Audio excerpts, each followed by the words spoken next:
Today on Forbes, will Bitcoin's dive threaten Michael Saylor's strategy? Last week, Bitcoin fell to $82,000, down 35% from its $126,080 October peak. For most big NASDAQ-listed companies, that drop is background noise. For Michael Saylor's strategy, the stock market's biggest bull and largest corporate holder of Bitcoin, it immediately raises the question of what comes next. For almost 2 years, Strategy traded far above the value of its Bitcoin holdings, at times 190% higher, turning its stock into a turbocharged Bitcoin bet for most institutional investors. Saylor's transformation of his Tyson's Virginia-based data mining software company into a masterwork in using traditional corporate finance to harness Bitcoin's volatility has already attracted hundreds of copycats, publicly traded holding companies known as digital asset treasuries, or DATs, while his net worth climbed from $1.6 billion in 2022 to $5.4 billion. But Strategy's premium has disappeared, and its own shares have fallen 60% in a year, bringing its market capitalization down to $49 billion, lower than the value of the $56 billion in Bitcoin it holds.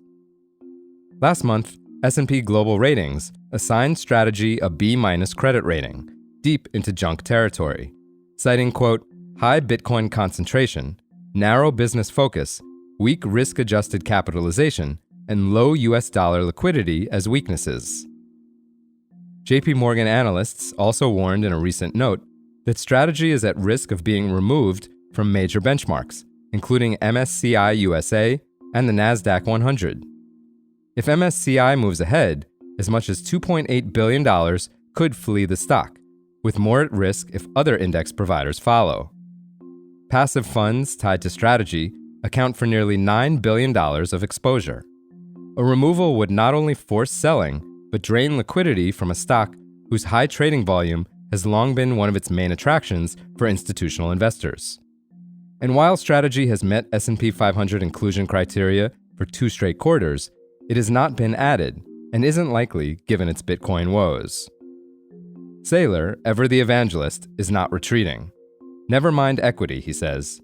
His latest mantra, quote, the credit is the product and the equity is the afterthought, captures his belief that Strategy's future now lies not in being a Bitcoin tracking stock, nor in providing sophisticated traders with a place to hedge, but in building a new market. Bitcoin-powered income instruments attractive to investors who want yield rather than price swings. To do that, Strategy has spent the past year rolling out an unusual menu of perpetual preferred securities. These are preferred stocks that have no maturity. His new issues, totaling $8.6 billion, read like a set of characters from a comic book: Strike, Strife, Stride, Stretch, and Stream. But each is a different variation of the same idea: high, fixed dividends backed by Strategy's Bitcoin-centered capital structure. Strike, trading under ticker STRK, pays an 8% annual dividend on a $100 stated amount, payable quarterly. Strife, or STRF, pays 10% annually and sits at the top of the preferred stack. Stride, or STRD, also pays 10% on a quarterly basis. Stretch, or STRC, introduced in July with an initial 9% dividend, pays monthly, with the rate adjusted each month to keep the price near its $100 par. Saylor's key selling point is that the dividends on Strategy's preferreds are being treated as, quote, return of capital, which means investors reduce their cost basis instead of paying taxes on the distributions each year.